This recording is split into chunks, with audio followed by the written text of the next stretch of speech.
O'Neill, 2 L's. I serve the SGC under a General Hammond. We're explorers. You see, we're from another planet. The unstable vortex of a forming wormhole. Kawoosh. Indeed. Hello interwebs and welcome back to another episode of the Kawoosh podcast, episode 4 already. And I got a little bit of housekeeping. I got a message from a listener. We apparently made some mistakes in the first episode. Oh no. Yeah, we got called out. What did we do? I flubbed the anecdote about the 2 L's and the O'Neill with 1 L. Yeah, did you It switch was them the around? other way. Yeah. Oh and no! It's in the opening of the episode, but we put that on in post, so I didn't make the connection that I made the mistake. So I'm sorry. That was my mistake. It got turned around. The person who sent the message also said that there were 5 or more mistakes, although they didn't go into specifics about all of them. There was something about, we were talking about the big red grapplers that they have the Stargate attached to that are hanging there. And I called them out specifically when we were talking about the fact that they had the buffers to get rid of the vibrations. Those are not for that. Those are they power the gate. So, Okay. but I think I called them out specifically because You there's noticed them, you didn't call them out. yeah, there's a design change there because in the movie they were just all plain gray. You also didn't have the what is it, like crystal red transparent thing on the top of the gate. That's also new. The lamp that goes on when it locks a chevron. So there are some design changes because the movie was filmed in I wrote it down here. Long Beach, California, in an airplane hangar. But when they did the series, they shot that in Vancouver, in Canada. So they redid the whole set. So they redesigned some stuff. It feels very close, but it's actually completely different. So they made some changes, one of which was the red grapplers on the side, and they are not the stabilizers. I'm sorry. No, but this is good. That means that somebody watched this. Or listened. Or that's how podcasts. I know how podcasts works. I just want to make sure that the audience knows that we are not really lore hounds. We're rewatching this because we A, love the characters, and B, we love the stories and the world. But we are going to make some mistakes. But like call us out on it because that way we can be like, oh, well, that was wrong. We're not infallible. We just love the franchise. Anyway, that's actually all I had to say before we dive into today's episode. You forgot to say who you are. Oh, I forgot to introduce ourselves. Well, it's episode 4. Like, do they not know who we are by now? Yeah, but it's a podcast thing. So, okay. Hello, I am your host, Arne, and I am joined, as always, by... Evie. And he means joins, like, literally, because we're married. Yes. So. We have the ring and everything. Sorry.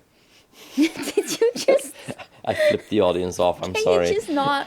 The listeners won't mind because they didn't see anything. Anyway, we are here today to dive into the Broca Divide. When we start the episode, we actually start on a shot from the outside of the mountain, which we haven't seen much of yet. A few times. Yeah. But, yeah. And we cut immediately to a meeting. They are trying to find the planet the Goa'uld escaped to through the Stargate in the first episode from Teal'c. And they found a planet in the database that might be a candidate, so they are going to send a team. They're going to send 2 teams because this is the first time we see Stargate SG-3. Yeah, and they are apparently the United States Marine Corps. Yeah. So I know I can just look this up on the internet because there's probably 10,000 lists of all the teams, but I'm going to try to track each one of them when we come across them, and I'll put them in a list. So this is, we've had SG-1 because these are the main characters. We've had SG-2 last time, but I don't know. And then now it's 3. And we're going to probably meet some more along the way. They did mention 12 teams at a certain point, so... But we'll see. We'll see. And Jack is asking why they can't use names instead of the coasts, because it would be easier to remember. They also sent a probe through already, but it's dark on the other side and they can't see anything. I wanted to make a point, like, in this meeting, Jack is being funny, because at this point, that's just who Jack is. And I noticed that Carter is legitimately enjoying his jokes. Like, she's actually, like, making a point to laugh. Well, not openly laugh, but you can see on her face that she's actually... Like a chuckle. Yeah, she's chuckling along, like, she's getting used to his jokes and she's not annoyed. So I thought that was a nice touch. Yeah, and as you mentioned, SG-3 will join them, the Marine Corps, and they arrive in the gate room in full gear and night goggles. SG-3 makes a point of wanting to go first, but Jack insists that he goes first because, for all he knows, Skara will be on the other side and he doesn't want the guys to immediately shoot him. I wrote down Daniel admits to being wrong, but I forgot when he admits to being wrong. Well, that would be a first. Was that Well, in the exactly. opening of the... I think it was in the meeting.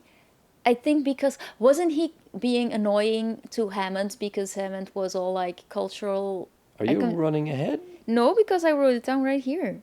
When was this? Might be something to do with how they found the address, because there is a whole explanation about they had four signs and they just had to figure out the rest of them. Mm-hmm. I should take better notes. That's going to be my takeaway from this. I need to take better notes. Well, I didn't write anything down about Daniel yet, so... That's because, well, you know me. If he's going to admit to being wrong, I'm going to call that character growth, and I'm going to make a note of it. I should have just made a better note of it. Because my next note is not so positive about Daniel, so... Okay. Anyway, Jack asks for a 10 count after they go through, and we fly through the wormhole and arrive in a dark forest. And can I just say, for Marines, that was the worst 10 count ever, because first they wait a full 3 counts before even starting to count, and then they count way too slow. And I was really annoyed. I'm like, you're Marines? This is not the best 10 count that you could have done. But, you know, that's just me. I found it funny that they arrive in a very dark forest, but it's like movie dark. It's movie dark, yeah. But that's still better than nowadays, because sometimes you have these... it's scenes, realistically dark, which and means then nobody can see anything because you need a big ass TV, and not everybody has that. Yeah. And even then, Anyway, yeah. okay. So they find the MALP on the other side, which is the probe, the little probe with the tread tires. I had a point about that. They sent through a probe to see if it's safe and if you can breathe and all that. But isn't one of the most essential things about the probe to ensure that there's a dial back thingy? What's it called again? Yeah, the DHD. Because if it's not there, they can't get back. But they don't mention it yet at this point. They don't mention it. The only thing they mention that it is dark, which was apparently the point. But I was also thinking, like, that thing has night vision, right? Apparently it didn't. Because I'm pretty sure they use it at least at one point. Yeah, but if it goes through and it can't see anything and it's all dark, then I'm like, then it also couldn't see if there's A DHD. a DHD. Yeah, exactly. So is that a thing that only became a problem later, that they forgot to scout for it? Because I do remember it being an issue somewhere down the line. It is a perfectly valid point. But So I now don't I'm know. wondering what either I'm misremembering or I'm thinking Or ahead. maybe they did do the scan, they did see one, and they just didn't mention it in the Yeah, but meeting. he said it's dark and we didn't see anything.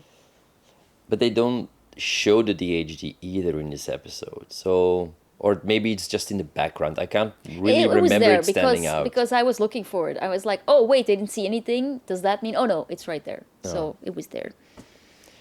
They didn't draw attention to Yeah, it okay. anyway. So they come through, they find the MALP, it seems fine, and there's foreboding music and movement in the night goggles, and they get jumped by some sort of wildlings. And then SG-3 comes through, scares them off by firing in the air.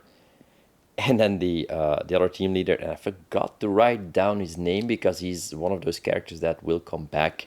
But he says he is glad that SG-1 took point. And then Daniel turns one of the dead attackers over, and he looks like a caveman. correction, he looks like what they thought cavemen looked like back in the 90s. Again, movie caveman in the movie caveman. dark. Yes, exactly.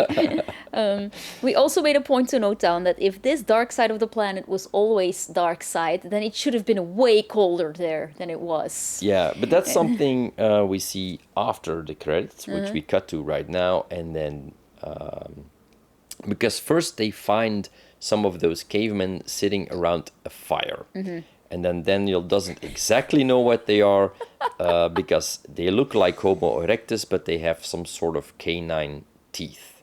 And that's when he says, "You don't know, do you?" And Daniel says, "No, I don't know." I think that was when I was like, wait a minute. You just admitted to not knowing something. This is huge. And I felt good for him. I was like, good character development. And then he shoots himself in the foot by saying, let's just let them express their culture, and the culture that they're currently witnessing is basically rape.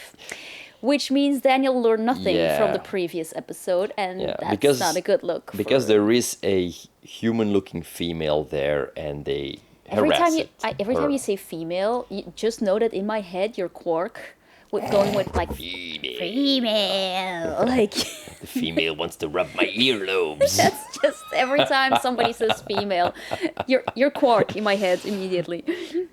But anyway, at this point, Daniel defends their cultural habits. Again, Daniel. Which is very problematic. Yeah, But Carter does call it what it is. She calls it rape. Yeah, she does. But at this point, I'm just like, Daniel, seriously. Yeah. At this point, suddenly, other people start throwing rocks at the cave people, I don't know. The touched, we will later get to know them as. And they rescue the girl. They call themselves the Untouched, and they are glad the gods have returned to them. Which does mean that they always have had this disease, because otherwise you probably would have had a different name for yourself, right? Yeah, but we'll also find out what it is later on. So, anyway, Jack tells them they are not gods and they need to get up because, of course, they were kneeling.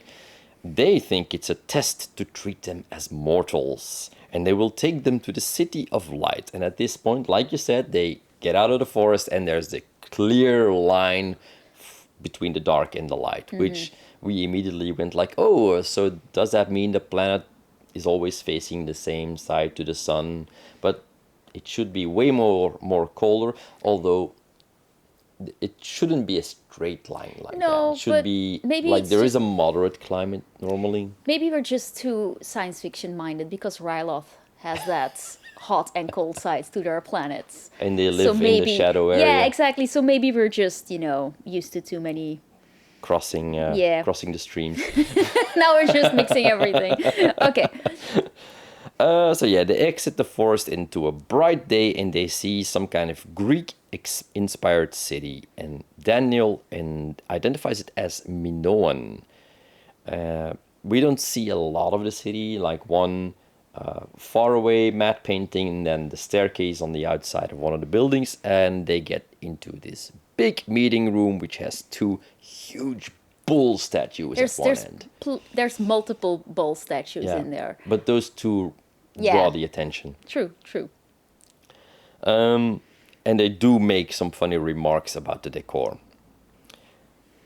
Carter wants to know if the girl they saved from the Touched is okay. And then they get the explanation that the others are the Touched, and they are being influenced by the gods of the underworld and have been banished to the land of the dark. And it apparently has been a generation since the gods passed by. So at this point, Jack immediately wants to return, because apparently the gold are not there and are probably not gonna pass there shortly. I found it funny that they put the girl in the circle of, what did they call it? The circle of isolation. Yeah. And there's no wards up or anything, but I did note that it was 6 feet. So, I mean, it looked very COVID inspired, which... In 1997. Yeah, but no, I mean, it was obviously like, we're putting her down there and then we just stand back. I did find it funny, like, the circle is like between the horns of the bull. They form a little circle. I was wondering, was there a little effect on there to mark a circle. I think there was a line on the ground, but as far as putting someone in isolation goes, they literally carried her through the room where they eat. So, Yeah. like I can totally see Very where safe. half the planet is contracting this.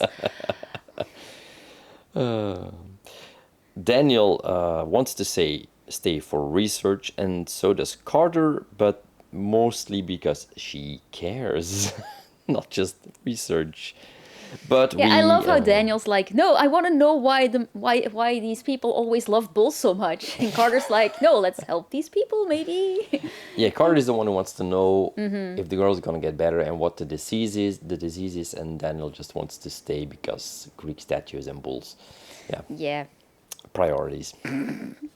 We go back through the wormhole to Earth. Hammond wants to know if they found anything. Jack says no, but Daniel, of course, says yes. And then we do a hard cut to the debriefing. Daniel immediately wants to protest. He wants to study what he calls the Broca divide. And we get an explanation from Carter what that actually is. What they give for an explanation in the episode is that we have two cultures there living side by side, and one is way more advanced than the other. But I did a little bit of looking around because Pierre-Paul Broca is an actual person. And he spoke of the Broca divide, but let me just scroll up again. He was a French physician, anatomist, and this is going to be great, an anthropologist. And apparently there's a region in the frontal lobe of our brains that works with language, and it is named after him because of his research. But some of his work has been determined, has been discredited by now, because he had something that was helping to determine intelligence, and they debunked that. And I read through his wiki page a little bit until I also found out that this anthropologist was kind of racist too. Oh, is he the guy that said you can look at the side at the shape of your skull and determine if you're smart or not? And of Probably course, because he all the remarked- white skulls of Yeah. white people are what you're supposed to have to be smart. Yeah, and he then, compared black Yeah. people to like He- the in-between step between monkeys and humans. He falsified a lot of data because Yeah. he found his research was bonkers. Yeah, So that's... yeah, so he has been debunked. Just wanted to mention that here for a moment that I did do a little bit of research because I was curious what it was exactly. I thought it was that guy, but so yeah. yeah. And we're not going to go into that any further. So we're in this meeting, and one of the guys from one of the soldiers, one of the Marines from SG3, very important. Ben is going to be mad at me if I get this wrong. One of the Marines starts acting weird. And at the point that Jackson is protesting, Hammond cuts him off because he won the argument, and they apparently want to study it further. And then the soldier jumps up. Marine. Oh, I wrote, Ben, I'm really, really sorry. The Marine jumps up, and Teal'c takes him out immediately. I wrote down badass Teal'c because he doesn't even break a sweat. He stays down the entire time, and he just catches the fist, and it's very... But he specifically went for Teal'c, and for a moment, because it's been a while since I've seen the episode, I thought that it was definitely something Goa'uld related, but no, that's not the point. But he did. Teal'c easily grapples him to the table, and Hammond orders to take him to the infirmary. So I remember, I think it was the first episode, you were already mentioning that, like, don't they need to scan people that bring stuff back? Yes, they do. Yes. So we're in episode 4, and this is the second time that they brought back something iffy from, Yeah. So yeah, another teaching moment. Daniel and Carter are talking about what happened to the Marine, and Carter and Daniel are in the gate room talking about it, and there's 2 Marines upstairs in the briefing room, which is about 2 floors up, starting a fight, and they crash through the window and just smack down on the floor in the gate room. Which does mean that we are 4 episodes in, and we already lost 3 people across all teams that we know of. They don't say they're dead, but They do. They yeah, they because said- I was gonna say they because looked pretty dead. Carter checks their vitals Yeah. and she says down, but one has his eyes wide open, so I don't think he survived. At this point, though, we see that Carter starts scratching her head in a weird way, and we cut to the shower room where Carter jumps Jack in a sexy tank top, and let's just call it what it is. She sexually assaults him. Basically, yes. This was also a very big trope in the 90s. The not like this trope. Somebody gets drunk or under an influence and they're like, don't you want me? And then the other But goes, Jack, of not, course, yeah, not is like the honorable this. one. But I do want to make a point. Jack handles it very well because you don't even get this whole moment like, oh, should I give in or no, I shouldn't. Jack is just annoyed across the board. He just basically takes her by the scruff and goes like, okay, that's it. We're going to the infirmary. Like zero That's hesitation. a very good call. He's just like, nah, we're not doing this. There's obviously something wrong with you. But it's good that they wrote like that because they have they do have the whole will they won't they throughout the series, but but they- it's very early on and they do not fall into the trap of immediately going for it. Although I must say it's I did remark that like when Carter gets it, she immediately takes off half her clothes and sexually assaults people, and the men keep their clothes on and just are aggressive. I was just like, because the doctor makes a point to say they go back to primal instincts. I'm like, dang. I kind of wanted to see that soldier just completely hitting on Teal'c. That would have been hilarious. And that would have confused Teal'c. Like, fighting, he can deal with. He just knocks you down on the ground. But, like, that, he would have been like, wait, what is going on here? Like, is this an Earth custom? Like, so it's kind of a missed opportunity. But again, this is the 90s, so it's very heteronormative. Or heteronormative, that's a difficult word to say. Heteronormative. Yes. it's Oh, yeah, fine. sure. It's Now, fine. you've been mumbling things. I mumble all the time. I'm very dropped sorry, my everybody at pencil. home. I am a mumbler. Did you drop your pencil in the coffee, honey? I dropped my pencil in the coffee. That's gonna have a nice pinch to it now. Okay. So, Jack takes her to the sick bay where we meet Dr. Fraiser. How happy are you? I was so happy. I think I screamed at some point. Yeah, you did. You Yeah. were like, honey, I looked it up and she's going to be in the next episode. You were so happy. Totally made your day. I remembered her clearly being in there from the beginning, so I was getting a little bit worried that I was misremembering. But no, this is the episode she comes in and she takes charge. I can definitely see why they kept her around. Well, yeah, before her, everybody was just taking stuff back from other planets without, Yeah, without checking those anything. two guys just let everybody run wild. She's like, okay, no, not on my watch. This is going to change. She also takes Jack to the holding cells and shows him that all the other Marines and soldiers are regressing to primitives. And it's spreading because we see Jack scratching. Yep. Then in the in the gate control room, Daniel wants to talk to Jack to tell him what happened with Carter. And Daniel wants to go check on Carter because he cares about her. And those words trigger Jack and he gets aggressive and they start fighting. Cut to the infirmary. Dr. Fraiser has found some parasitic organism in their blood, and it stimulates the primitive genes in their body. That's a lot of mumbo jumbo. Well, didn't they say that it basically, like, you do have lobes in your brain? But I think this is maybe where the Broca divide, the Broca thing comes in, like that it is able to stimulate the brain and we regress to primitives. The reptile brain is what they call it Yeah. nowadays. You have different layers in your brain. So Daniel links it to the touched from the planet they just visited, and the doctor wants to know why Teal'c and Daniel didn't bring it back. Teal'c, they decide, is probably protected by his symbiont, and Daniel thinks he may have natural immunity. No, Daniel. That's...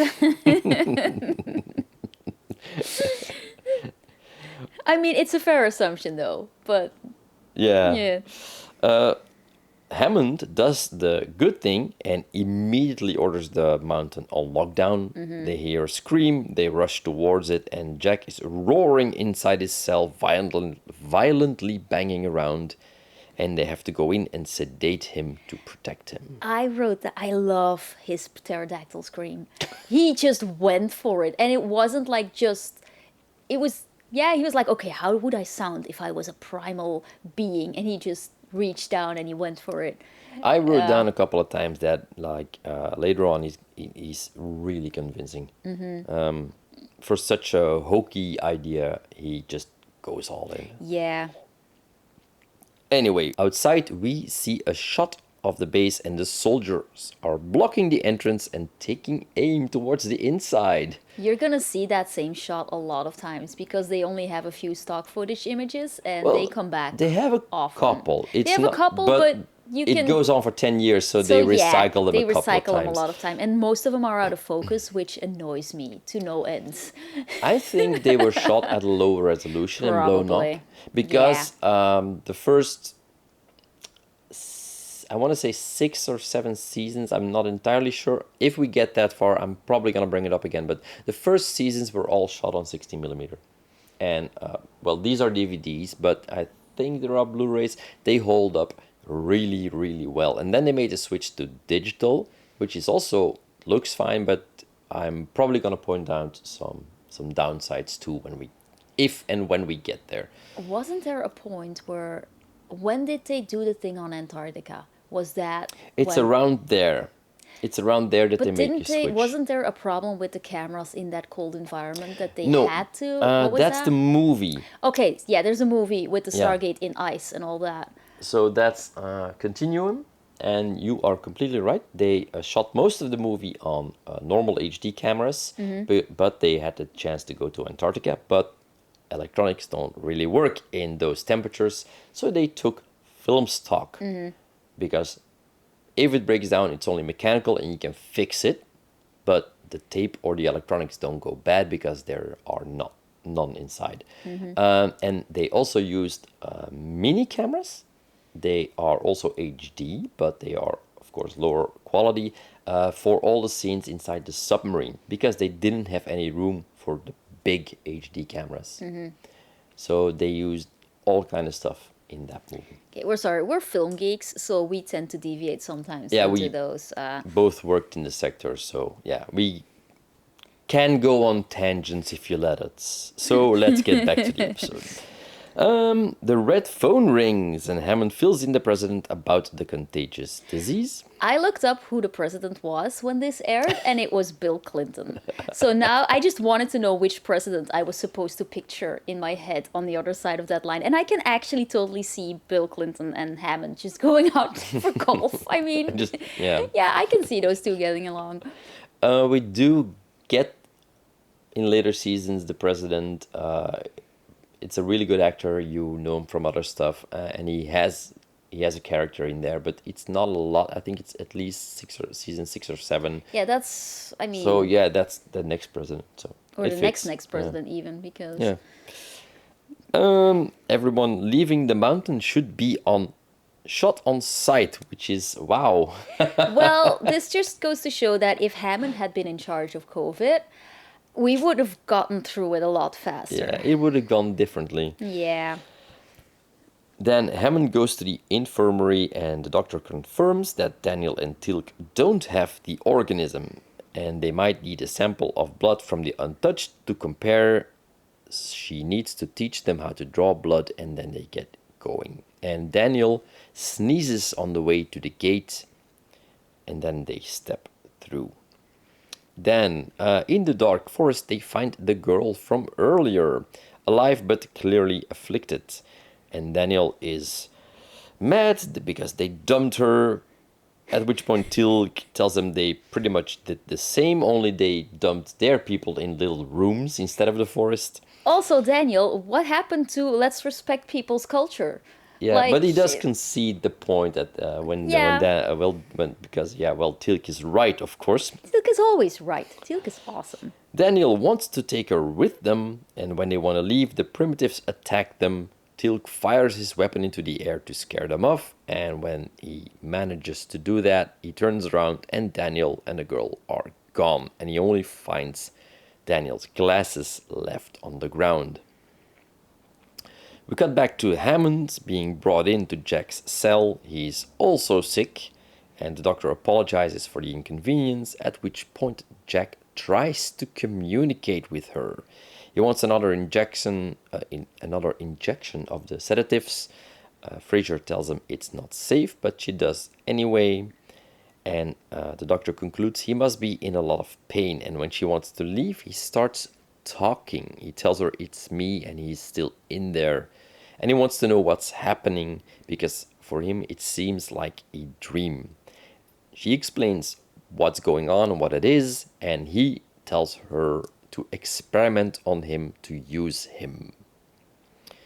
Meanwhile, Teal'c arrives in the big city. There are bodybuilders guarding the big room. I love those, and they're very Kronk to me. Yeah. They just scream Kronk, and yeah, I love that outfit. And I do wonder if at the time of Stargate with cosplaying, if that was a popular cosplay, because I mean, it could work.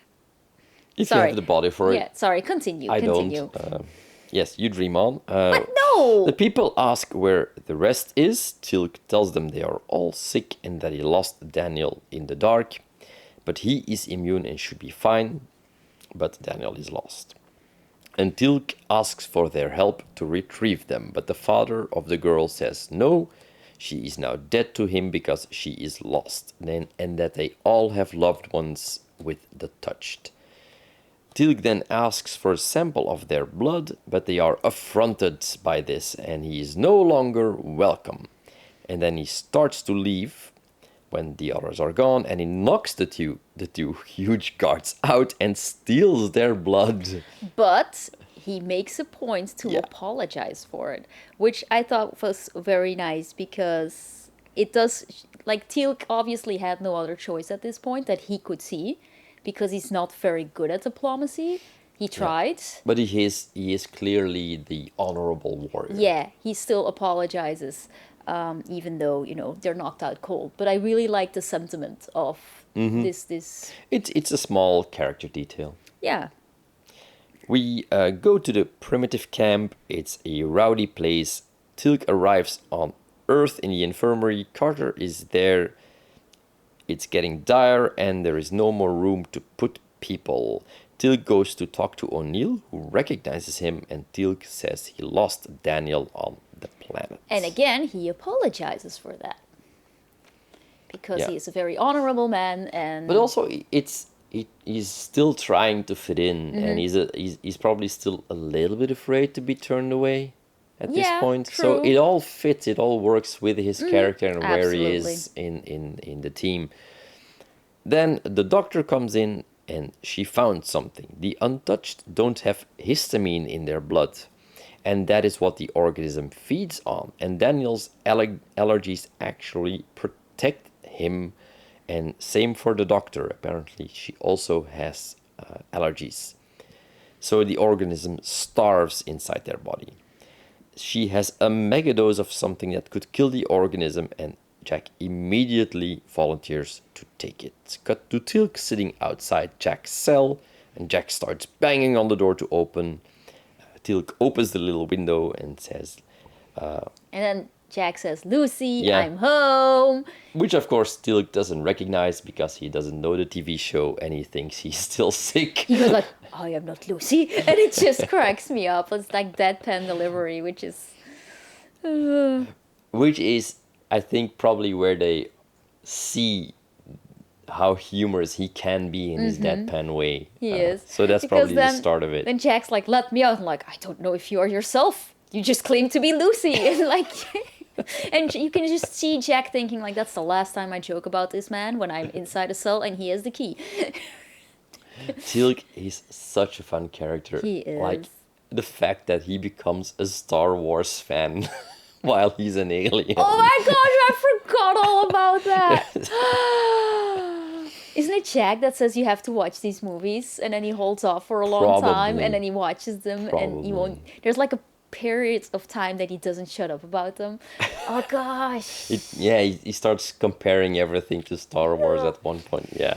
Anyway, so the cure works and the gate spins into action. Hammond is also better. He's adjusting his uniform. He's I love this little touch because he's clearly a little bit like uncomfortable and embarrassed. Yeah. Anyway, he's standing in the control room. The doctor briefs the team on what they need to do. They have tranq guns loaded with the cure, and SG3 is going with them. And then, then we cut to the primitive camp, and we see that Jackson is with them. The medication wore off, and he is a full-on primitive. And he took off his pants for some reason. Oh, did he? Well, his knees are just totally bare, so either like his pants got ripped or something. Because he had his He has his vest though. on, and I'm pretty sure he's covered, but his knees and his legs are just bare for some reason. And I'm like, I don't know what happens, but Primitives don't like pants? I don't know. But Okay. yeah. And then they, shoot them with the tranquilizers. Yeah. And the girl is with Jackson, and Jack jokes that for some reason Daniel has a girl on every planet if he keeps it going. Then they go back to the city, they bring Daniel with them, and they tell the people there that there is a cure, and they are actually willing to listen. So they put Daniel in the isolation circle. Teal'c does that. Like he weighs nothing, like he's a potato sack.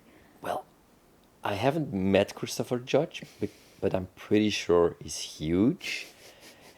If I remember correctly, in the third Nolan Batman film, he has a small role, and it's an unconfirmed rumor, but it was supposed to be a bigger role. He was supposed to be a henchman for Bane, Okay. but because he was so much bigger than Tom Hardy, Uh-oh.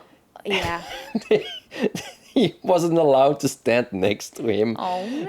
So they put him in a little scene where he gets beat up by Batman in the movie. He's an henchman, but he's never in the same room as Bane because he's so much taller. This is just to say that, this is a very strong guy, and he just plonks Daniel in the circle. Yeah. And then he sits next to the circle. He keeps watch. And then after Yeah. Daniel wakes up, Teal'c gives him his glasses back, which I thought was a very nice touch, that he kept those glasses safe. Yeah. The team also explains to the locals that it's not a curse, but a disease. And then we see Daniel waking up, and the locals want to know how they lifted the curse if they are not God. So they take everybody to the forest, explain the whole thing, and we see their families walking out from the forest, all better, happiness all around, hugs and everything. And they will teach them what to do to make the rest better. And then Carter wants to talk to Jack and apologize for her earlier behavior. Jack waves it off, says he doesn't remember, asks her how her wound is because she got wounded at one point. And he tells her jokingly if she doesn't heal well, she can never wear that tank top again. Which is kind of weird because that tank top did not show off her belly at all. No, I'm also... It's a bit of a weird joke to end on. Yeah, it's a bit of a weird joke, but, But I do like he that. does pull it off. It's not... he's joking, and Yeah. he tells her because she can take it. And he does tell it in a way that says, it's okay, it didn't happen. I mean, it did happen, but it's all good, all forgotten. He just needs to get that little jab in, but you know that I That's a know. Jack thing, yeah. Yeah. But at least she apologized too. At yeah. this point, the only one who hasn't apologized for anything yet Is Daniel? Daniel. And I might be just slightly focusing on that. But you make a good point, because women sexually assaulting men was always played for jokes around that time period, and And would it's not. never get a woman apologizing for that to the man, because a man should be able to take it. And he should be happy and lucky and Exactly. So, but they balance it out pretty good. Yeah. Although maybe it's a bit stereotypical, but they but again, the pull it off 90s. well enough for the 90s. Yeah, I Exactly. mean, she apologized. I think if you write this now, you will get a little bit more pushback, but I don't know. It depends, because it's still a very tropey trope. It still Yeah. happens. Yeah, it definitely still happens. I mean, the not like this trope, it's still pretty big. Anyway, So yeah, the episode ends there with a hard cut to credits. So, final thoughts. I like this episode a lot better than the last one. That's not high praise because I really didn't like the last one. But this one was very much we go to a planet, we have a problem, and we fix it. Yeah, this is like Planet of the Week. Planet of the Week, which I like. It's a solid idea on its base. And we get character development. Yeah. Which is nice. It's not the most clever thing they did, but... No, but they're still finding their feet a little. Yeah. You can't, like, especially then, you couldn't just jump out of the gate. Haha, I made a joke. And go, like, with these wild, crazy ideas. Like, you have to... They're testing the waters, basically. Yeah, which is fine. You can see them already branching out to other historic things like the Greek here. Of course, like primitives and cavemen is like a staple for the genre, so they have to touch on that too. But it I think wasn't combining really, them was maybe the cleverest idea they had. Yeah, and it's not like they really were cavemen. They were like, it was more of a disease. So they do give it their own twist, and I think overall it works. It works. It's solid.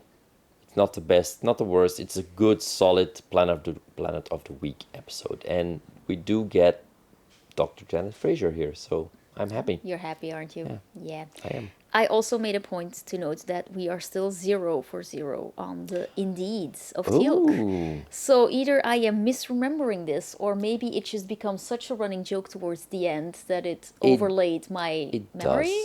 It does. I think by the end, he really does it all the time. But they're still finding their footing. You can see that most of them have a really good grasp on their character. Yeah, and even when they're not talking, they're still acting. Yeah. Like nobody is phoning it in, which is really nice. So. And I think Teal'c really he has these moments that he's like really stoic, like he almost has an angry face in the beginning that softens, but on the other hand, he also has these really soft moments, like you said, like he goes up to Daniel, takes care of him, gives him his glasses, he apologizes, and I think towards the end it does get flattened a little bit, like he doesn't have that contrast anymore, like really stoic but also really soft, and they find like some kind of middle ground for him later on. We might be misremembering that too. I don't know. We'll see how far we get with this and if I'm wrong or not. Because, as said in the beginning of the episode, we are fallible and we might be misremembering things. That's kind of why we are willing to rewatch this. Because, A, we love it. We've seen it a couple of times completely. But it's always nice to find new details. Yeah, and it's been a while that we've seen it. It has been a while, yeah. Yeah. Streaming does change your viewing habits because we used to rewatch this one a lot more. Well, it's not like we never rewatch DVDs. I mean, the Doctor Who's are some that we revisit from time to time, and we did a Star Trek rewatch at some point. Mm-hmm. So. Yeah. Yeah. Anyway, let's wrap this up. Where can people find you on the internet? On the internet. On the internet, I Don't give them our home address. People are weird. We are also weird. We are very weird. We are. No, on the internet, I am Evie Belknap on TikTok and on Blue Sky and sometimes on Instagram, which I still haven't put back on my phone. You should, because I keep sending you memes and you don't react to them. That's because... and then you just give this big sigh and you walk over to me and you show me your phone. Like, will you watch this, please? That's such a manual thing to know. do. Anyway, you can find me as Iradonian on YouTube and Blue Sky. And you can find me as Arne Köstermans, my whole name, all in lowercase, on Instagram.